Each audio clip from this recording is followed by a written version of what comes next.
गगन मंडल से उतरे सदगुरु सत्य कबीर, जलज माही पोढ़न कियो सब पीरन के पीर। सर्व सृष्टि के रचनहार कबीर परमात्मा चारों युगों में इस धरा पर आते हैं और आम साधारण व्यक्ति की तरह लीला करते हुए मानव समाज को सद्भक्ति मार्ग देकर चले जाते हैं। आज से लगभग 600 वर्ष पूर्व कलयुग में अपने वास्तविक नाम कबीर नाम से सतलोक से चलकर कबीर प्रभु जी काशी के लहरतारा नामक तालाब में एक कमल के फूल पर सन 1398 ईस्वी संवत 1455 में ज्येष्ठ मास की पूर्णिमा को ब्रह्म मुहूर्त में प्रकट हुए थे। उन्हें नीमा और नीरू नाम के जुलाहा दंपत्ति ने पाला था। बात 1403 ईस्वी की है, जब कबीर प्रभु जी 5 वर्ष के थे। बालक रूप परमेश्वर कबीर साहिब जी ने 5 वर्ष की आयु से ही अपने अद्वितीय आध्यात्मिक ज्ञान में उस समय के सुप्रसिद्ध विद्वानों, ब्राह्मणों, काजी और मौलवियों के छक्के छुड़ाना शुरू कर दिया था। उन्हीं में से एक लीला है परमेश्वर कबीर जी द्वारा 104 वर्षीय काशी के सुप्रसिद्ध ब्राह्मण स्वामी रामानंद जी को गुरु धारण करने और उनको अपने अनमोल सत्य ज्ञान का उपदेश प्रदान करने की। रामानंद स्वामी जी रोज ब्रह्म मुहूर्त में गंगा घाट पर नहाने जाते थे। एक दिन ऐसे ही जब वो नहाने गए, जैसे ही स्वामी रामानंद चलकर नदी के किनारे सीढ़ियों से उतरने लगे, स्वामी रामानंद जी के पैर के खड़ाऊ कबीर प्रभु के सर पर लगते हैं। बालक कबीर जोर जोर से रोने लगे। रामानंद जी के चेहरे के भाव बदलकर चिंता वाले हो गए। वो नीचे की तरफ झुके। जैसे ही रामानंद जी झुकते हैं, उनकी गले की कंठी, जो कि एक तुलसी के मनके की होती है, पौड़ी पर बैठे कबीर जी के गले में डल जाती है और स्वामी रामानंद जी रोते हुए बालक रूप में परमेश्वर के सर पर हाथ सहलाते हुए बोलते हैं, ये क्या अनर्थ कर दिया मैंने। रो मत बेटा, राम राम बोलो। राम राम। राम राम कहने से सब दुख दूर हो जाएंगे। ये बच्चा जरूर अपने माँ बाप से बिछड़कर यहाँ आ गया है। ऐसा करता हूँ, स्नान करने के पश्चात इसे आश्रम ले चलता हूँ और फिर इसके माता पिता के बारे में पता करता हूँ।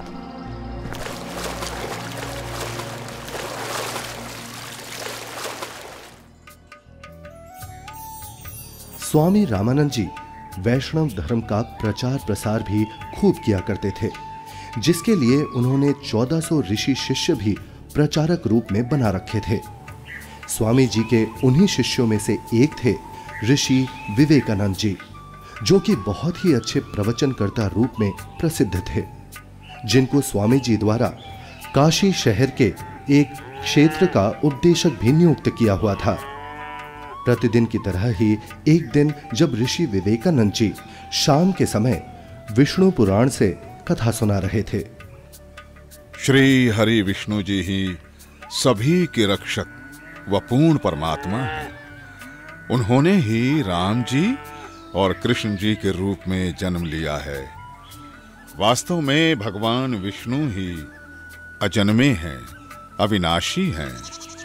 श्री हरि विष्णु भगवान की जय। श्री हरि विष्णु भगवान की जय। श्री हरि विष्णु भगवान की जय।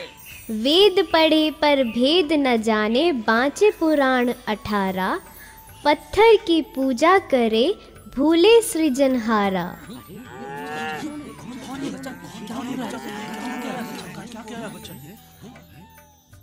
हे ऋषिवर, भगवान विष्णु अजन्मे और अविनाशी नहीं है। अब इसमें देखिएगा ब्रह्मा विष्णु महेश की क्या स्थिति है। श्रीमद् भगवत गीता, गीता प्रेस गोरखपुर से प्रकाशित है। संपादक हनुमान प्रसाद पोदार, चिमनलाल गोस्वामी। प्रकाशक एवं मुद्रक हैं गीता प्रेस गोरखपुर, गोविंद भवन कार्यालय कोलकाता का संस्थान। अध्याय 4 चल रहा है 123 पृष्ठ पे।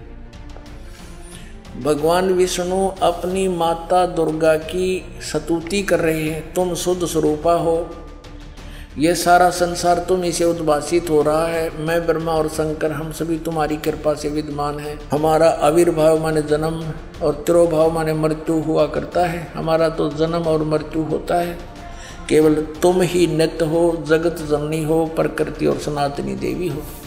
अब इसका क्या अर्थ है? ब्रह्मा विष्णु महेश नाशवान है, इनकी जन्म मृत्यु होती है। हे ऋषिवर, भगवान विष्णु अजन्मे और अविनाशी नहीं है। शिव पुराण में लिखा है कि निराकार परमात्मा आकार में आया। वे सदा शिव काल रूपी ब्रह्म कहलाया। उसने अपने अंदर से एक स्त्री प्रकट की जो प्रकृति देवी, अष्टांगी, त्रिदेव जननी, शिवा आदि नामों से जानी जाती है। पवित्र शिव पुराण ये गीता प्रेस गोरखपुर से प्रकाशित है। सचित्र मोटा टाइप, केवल हिंदी।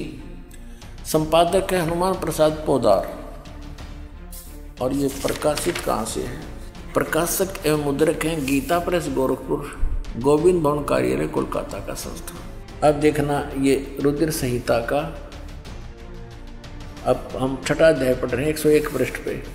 देवर से एक समय ब्रह्मा जी बता रहे अपने पुत्र नारद को, एक समय उस आनंद वन में रमण करते हुए शिवा और शिव के मन में ये इच्छा हुई, दुर्गा और काल के मन में, कि दूसरे पुरुष की सृष्टि करनी चाहिए, यानी कोई पुत्र उत्पन्न करना चाहिए, जिस पर सृष्टि संचालन का महान भार रखकर हम दोनों केवल काशी में रहकर इच्छा अनुसार वितरे और निर्वाण धारण करें।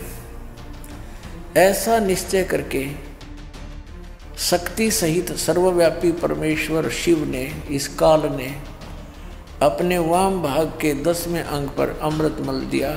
फिर तो वहाँ से एक पुरुष प्रकट हुआ, यानी इन्होंने पति पत्नी व्यवहार किया काल और दुर्गा ने, और वहाँ से एक पुत्र की उत्पत्ति हुई। देखिएगा 102 पृष्ठ पे, 102 पृष्ठ पे शिव ने कहा, वो बालक उत्पन्न हुआ, उसके कहा कि वत्स, काल ने कहा बेटा, व्यापक होने के कारण तुम्हारा विष्णु नाम विख्यात हुआ। फिर काल रूपी ब्रह्म ने एक काशी नामक सुंदर स्थान बनाया। वहाँ दोनों शिव तथा शिवा अर्थात काल रूपी ब्रह्म तथा दुर्गा पति पत्नी रूप में निवास करने लगे। भगवान विष्णु इनकी ही संतान है।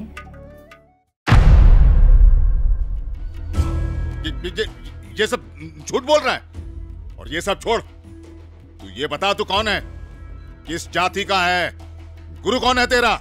ये तो जुलाहा है, नीमा नीरू का पुत्र है। हे ब्राह्मण, मेरे गुरु भी वही है जो आपके गुरु हैं। अच्छा, तुझे पता भी है मेरे गुरुदेव कौन है? मेरे गुरुदेव स्वामी श्री श्री 1008 स्वामी रामानंद जी महाराज हैं। जी पंडित जी, मेरे गुरुजी भी स्वामी रामानंद जी ही है। झूठ, सरासर झूठ। देखो भाइयों, ये जुलाहा सरेआम झूठ बोल रहा है। मेरे गुरुजी तेरे जैसे अछूत के दर्शन भी नहीं करते। शिष्य बनाना तो बहुत दूर की बात है। कल सुबह तुझे गुरुजी के समक्ष पेश करूंगा। दूध का दूध, पानी का पानी हो जाएगा। गुरुदेव तुम्हें स्वयं दंड देंगे। मेरे गुरु का नाम मिट्टी में मिलाता है। तुम भी आना भाइयों, देखना अपनी आंखों से।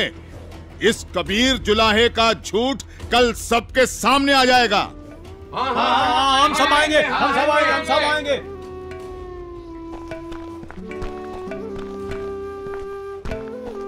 अरे पंडित जी, कम से कम मेरे सवाल का उत्तर तो देते जाइए। विवेकानंद सीधा रामानंद जी के पास पहुंचा और उन्हें सारी बात बताई। रामानंद जी भी गुस्सा हो गए कि आखिर कैसे एक जुलाहा खुद को मेरा शिष्य बता सकता है।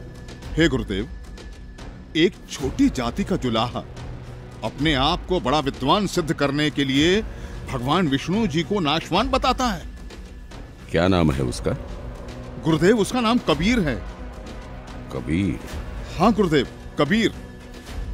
हे गुरुदेव, उसने तो हम ब्राह्मणों का घर से निकलना भी दूभर कर दिया है। हमें महाशर्मिंदा होना पड़ रहा है। आज उसने भरी सभा में कहा कि पंडित स्वामी रामानंद जी मेरे गुरुजी हैं, मैंने उनसे दीक्षा ले रखी है। झूठा है वो, सरासर कपटी है वो जुलाहा। वो कैसे मुझे अपना गुरु बताता है? उसको कल लेकर आओ मेरे सामने, और उन सभी को भी बुला लेना जिनके सामने उस तुच्छ जुलाहे ने तेरी बेइज्जती की है। कल सभी के समक्ष उसके झूठ का पर्दाफाश करूंगा।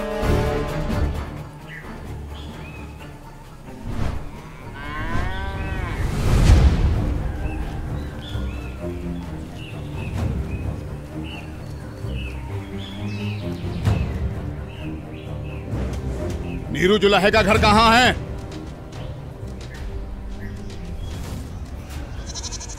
नीरू, नीरू सुनो, नीरू, नीरू। क्या हुआ भाई? बड़े परेशान दिख रहे हो। विवेकानंद अपने साथियों के साथ कबीर को पकड़ने आ रहा है। आपका घर पूछ रहा है। हाँ, लगता है कबीर ने इनको कुछ कहा है।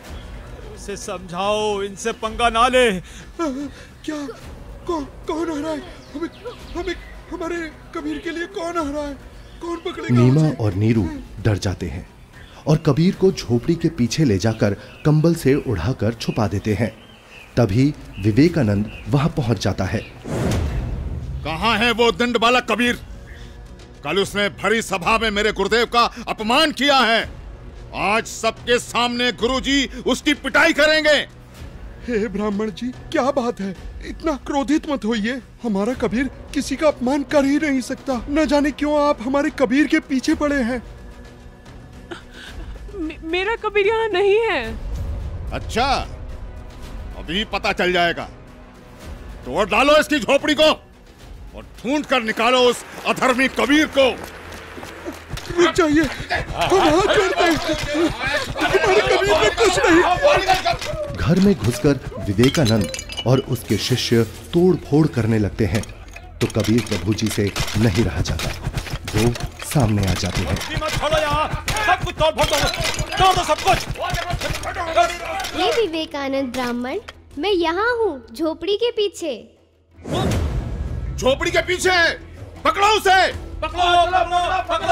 विवेकानंद उन्हें बंदी बना लेता है। फिर जब नीमा और नीरू कबीर प्रभु को बचाने की कोशिश करते हैं तो विवेकानंद उन्हें धक्का मारता है और हिंसा करते हुए कबीर प्रभु को रामानंद जी के पास ले जाता है। विवेकानंद और साथ आए शिष्य बालक को छुड़ाने के लिए बीच में आए नीरू और नीमा के ऊपर भी हाथ उठाते हैं।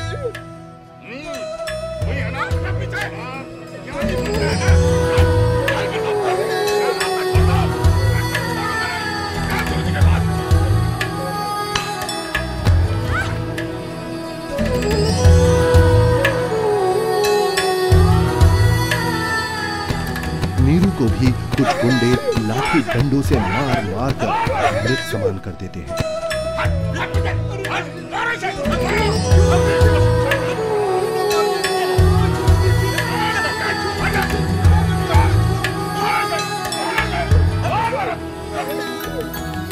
साच कहू जग मार ही, या झूठ कही ना जाई हो।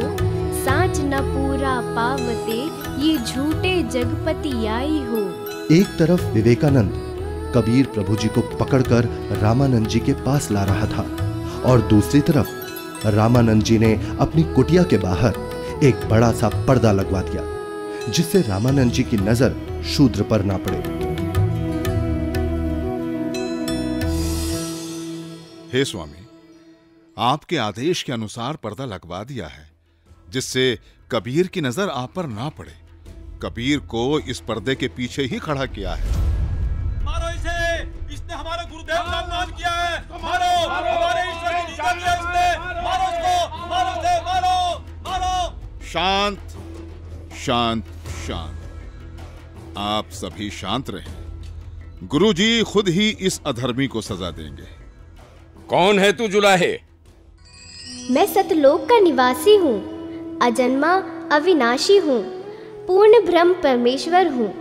मेरा नाम कबीर देव है। ये सृष्टि मुझ पर ही आश्रित है। तू हाड़ मांस का बना मुसलमान के टुकड़ों पर पलने वाला नीच जुलाहा जाति का बालक है। तू खुद को परमात्मा कहता है। सत्य यही है कि मैं ही सर्वशक्तिमान परमेश्वर हूँ और आप ही मेरे गुरुजी हैं। आप मुझे अपशब्द कह रहे हैं तो भी मुझे आनंद आ रहा है गुरुदेव। तू ऐसे नहीं मानेगा ना जुलाहे। तू थोड़ी देर प्रतीक्षा कर, मैं पहले पूजा कर लेता हूँ, फिर तुझे देखूंगा।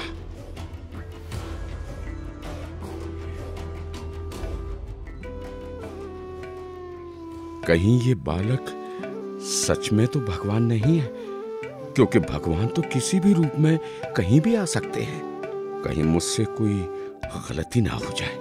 अपनी पूजा साधना के बाद सोच समझ के बात करूंगा। 104 वर्ष के रामानंद, जो कि सालों से ध्यान कर रहे थे, वो ध्यान करते हुए ही ध्यान में ही भगवान की काल्पनिक छवि बनाते और उनकी पूजा करते। लेकिन उस दिन ध्यान में कुछ अलग हुआ। स्वामी जी कल्पना में खड़े होते हैं और श्रद्धा से नंगे पैरों जाकर गंगा से जल लेकर आए और ठाकुर जी के वस्त्र उतारे, फिर स्नान करवाया तथा नए वस्त्र पहना दिए, तिलक लगाया और भगवान के सर पर मुकुट रख दिया।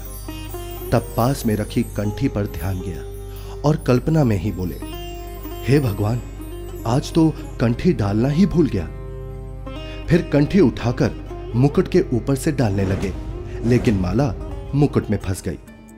अब स्वामी जी चिंतित हो गए और कल्पना में ही सोच रहे हैं, हे भगवान, आज ये आपके दास के साथ क्या बनी? यदि कंठी नहीं डाली तो पूजा अधूरी रह जाएगी,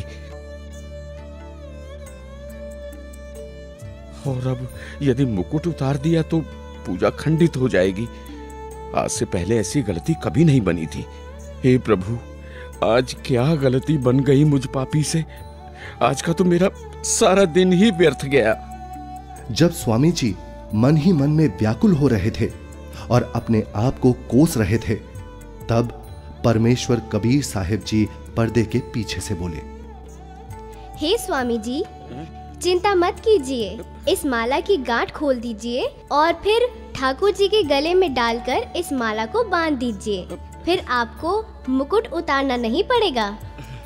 स्वामी रामानंद जी ने जब कबीर साहिब जी की पर्दे के पीछे से आवाज सुनी तो उन्हें एकदम झटका सा लगा। वो एकदम आंखें खोलकर चौंक जाते हैं और मन ही मन विचार करते हैं कि हे भगवान, ये क्या? यहाँ ना तो कोई मूर्ति है और ना कोई माला। मैं तो काल्पनिक पूजा कर रहा था और मेरे मन में चल रही इस काल्पनिक क्रिया को इस बालक ने कैसे जान लिया? ये कोई साधारण बालक नहीं हो सकता। मेरे इस भजन क्रिया को तो केवल भगवान ही जान सकता है। ये तो साक्षात भगवान है। आपने तो मेरे मन की बात बता दी। आप तो स्वयं भगवान आए हो। आप कोई साधारण बालक नहीं हो। हाँ, आप कोई साधारण बालक नहीं हो। फिर स्वामी जी को महसूस हुआ कि बालक कबीर के शरीर में कहीं हड्डियां तो महसूस हो ही नहीं रही। तभी वो बालक कबीर को सीने से हटाकर उनके हाथ पैर यानी शरीर को दबा दबा कर देखने लगे। हे भगवान, आपका शरीर तो बहुत कोमल है, जैसे रुई हो। आपके शरीर की तुलना में मेरा तो पत्थर जैसा शरीर है। स्वामी जी क्या कर रहे हैं? स्वामी जी ने एक शूद्र को गले लगा लिया। क्या कर रहे हैं स्वामी जी? लगता है कि बुढ़ापे में गुरुजी का दिमाग हिल गया है, जो शूद्र को गले से लगा लिया। हे भगवान, अगर आपकी आज्ञा हो तो मेरी कुछ शंका है। कैसी शंका गुरुदेव? हे भगवान, एक बात समझ नहीं आई। आपने झूठ क्यों बोला? कैसा झूठ स्वामी जी? आप कह रहे थे कि आपने मुझसे उपदेश ले रखा है, लेकिन मैंने तो आपको कभी नाम दीक्षा नहीं दी। स्वामी जी, याद कीजिए, एक समय आप पंचगंगा घाट पर स्नान करने के लिए गए थे। मैं वहाँ पौड़ियों पर लेटा हुआ था। आपके पैरों की खड़ाऊ मेरे सिर पर लगी थी और मैं पीड़ा के कारण रो रहा था। तब आपने मेरे सिर पर हाथ रखा और कहा कि बेटा राम राम बोलो। तो स्वामी जी, आप मेरे गुरु बन गए और मैं आपका शिष्य। मेरा तो उद्देश्य ही वहाँ पर आपसे दीक्षा लेना था। हाँ, अब याद आया। परंतु वो तो बहुत छोटा बच्चा था। वो देखिए स्वामी जी, क्या मैं ऐसा था? स्वामी जी ने जिधर बालक कबीर जी इशारा कर रहे थे, उधर 2.5 वर्ष के उसी बालक को चारपाई पर लेटा देख चौंक जाते हैं और बार बार कभी 5 वर्ष के रूप में खड़े परमात्मा को देखते हैं तो कभी 2.5 वर्ष वाले रूप को। फिर आंखें मल मल कर देखते हैं कि कहीं आंखें धोखा तो नहीं खा रही। इतने में 2.5 वर्ष वाला बालक चारपाई से हवा में उड़ा और 5 वर्षीय बालक के रूप में खड़े कबीर साहिब जी में समा गया और 5 वर्ष वाले बालक के रूप में कबीर साहिब जी वहीं खड़े हैं। मेरा संशय मिट गया। आप ही पूर्ण ब्रह्म हैं। हे परमेश्वर, आपको हम कैसे पहचानें? आप किस जाति में उत्पन्न तथा कैसी वेशभूषा में खड़े हैं? कैसे एक छोटे से बालक के रूप में धोती कुर्ता पहने जुलाहा जाति शूद्र वर्ण में उत्पन्न हुए हैं दाता? हे मालिक, हम तुच्छ बुद्धि जीव आपको कैसे पहचाने? अपने इस अनजान बालक की गलती क्षमा करना प्रभु। ऐसा मत कहिए स्वामी जी, आप मेरे गुरुदेव हैं और मैं आपका शिष्य। नहीं भगवान, मैंने आपको पहचान लिया है। भगवान, आपके बच्चे की कुछ और शंकाएं हैं जिनका निवारण चाहता हूँ, यदि आपकी आज्ञा हो तो। हाँ स्वामी जी, बोलो, आपकी क्या शंकाएं हैं? हे कबीर देव, मैं अपने शिष्यों को राम नाम जाप करने को नहीं देता। यदि आपने मुझसे दीक्षा ली है तो आप मुझे वो मंत्र बताइए जो मैं अपने शिष्यों को देता हूँ। स्वामी जी, आप ओम नाम जाप करने को देते हो। आपने जो मंत्र बताया ये तो सही है, लेकिन एक शंका और है, कृपया उसका भी समाधान कीजिए। पूछिए गुरुदेव जी। मैं जिसे शिष्य बनाता हूँ उसे एक चिन्ह देता हूँ, वो आपके पास नहीं है। हे गुरुदेव, आप एक तुलसी की कंठी माला देते हो गले में पहनने के लिए।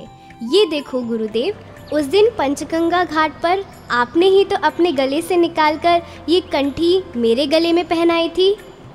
ये सारी लीलाएं देखकर वह बालक रूप में खड़े कबीर परमात्मा की बातें सुनकर स्वामी रामानंद जी समझ गए कि ये कोई साधारण बालक नहीं है। उसके बाद कबीर परमात्मा ने स्वामी रामानंद जी को अपने उसी 5 वर्ष के बालक के रूप में अपने साथ यमलोक, स्वर्गलोक, विष्णुलोक, शिवलोक और फिर अंत में सतलोक में ले जाते हैं। ये सतलोक है। सतलोक में नूरी आत्माएं घूमती हुई, सफेद वृक्ष, सफेद फल, फूल, महल, दूधों की नदियां दिखती हैं। हीरे मोतियों के चमकीले पहाड़, सफेद वस्त्रों में मोतियों की माला पहने आत्माएं सतलोक में घूमती हुई। फिर वो दोनों एक बड़े से गुंबद नुमा महल के अंदर सतलोक में भगवान के पास पहुंच जाते हैं। सतलोक में पूर्ण परमात्मा कबीर जी एक गुंबद में एक ऊंचे सिंहासन पर विराजमान दिखते हैं। दोनों उस सिंहासन पर बैठे परमात्मा को प्रणाम करते हैं। अब बालक रूपधारी कबीर देव उस सिंहासन के पास जाते हैं और सिंहासन पर बैठे अपने अन्य रूप पर चवर करते हैं। ऐसा देखकर रामानंद जी सोचते हैं, इसका मतलब कबीर देव जी इस सिंहासन पर बैठे सच्चे परमात्मा के सेवक हैं। तभी सिंहासन पर विराजमान तेजोमय परमात्मा सिंहासन से उठकर खड़े हो गए और कबीर देव जी के सामने हाथ जोड़कर कबीर देव जी को बैठने का आग्रह करने लगे। बालक रूप में कबीर परमात्मा सिंहासन पर बैठ गए और पहले सिंहासन पर बैठे परमात्मा बालक कबीर को चवर करने लगे। रामानंद जी प्रभु के सामने हाथ जोड़कर खड़े रहे। तभी फिर तेजोमय परमात्मा एक प्रकाश पुंज में बदल गया और फिर वो उस बालक कबीर जी के शरीर में समा गया। अब बालक कबीर जी का शरीर भी उतना ही तेजोमय हो गया जितना कि पहले सिंहासन पर बैठे परमात्मा का था।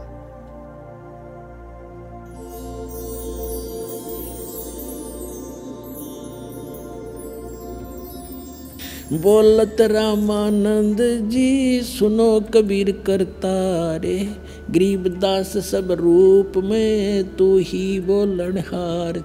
दोहू ठोर है एक तू बया एक से दो, गरीबदास हम कारणे तुम आए हो मगजो। तुम साहेब तुम संत हो और तुम सतगुरु तुम हंस, गरीबदास तुम रूप बिना और न दूजा अंश।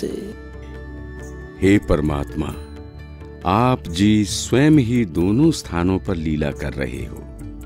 आप ही निज ब्रह्म पूर्ण ब्रह्म हो। तीनों लोकों में प्रवेश करके सबका धारण पोषण करते हो। मैंने आपका वो सनातन परम धाम आंखों देख लिया है। आप ही परमेश्वर हो, आप ही सतगुरु तथा आप ही तत्वदर्शी संत हो, और आप ही हंस अर्थात अच्छे बुरे को भिन्न भिन्न करने वाले सच्चे भक्त भी हो। मैं आपका भक्त, आप मेरे गुरुजी। स्वामी जी, आप मेरे गुरुजी ही बने रहो। मैं आपका शिष्य हूँ। ये गुरु परंपरा बनाए रखने के लिए अति आवश्यक है, नहीं तो भविष्य में संत भक्त कहा करेंगे कि गुरु बनाने की कोई आवश्यकता नहीं है। कबीर ने कौन सा गुरु बनाया था? इसलिए स्वामी जी, संसार की दृष्टि में आप मेरे गुरुजी की भूमिका कीजिए तथा वास्तव में जो साधना की विधि मैं बताऊं, आप वैसे भक्ति कीजिए। ठीक है परमात्मा, जैसी आपकी आज्ञा।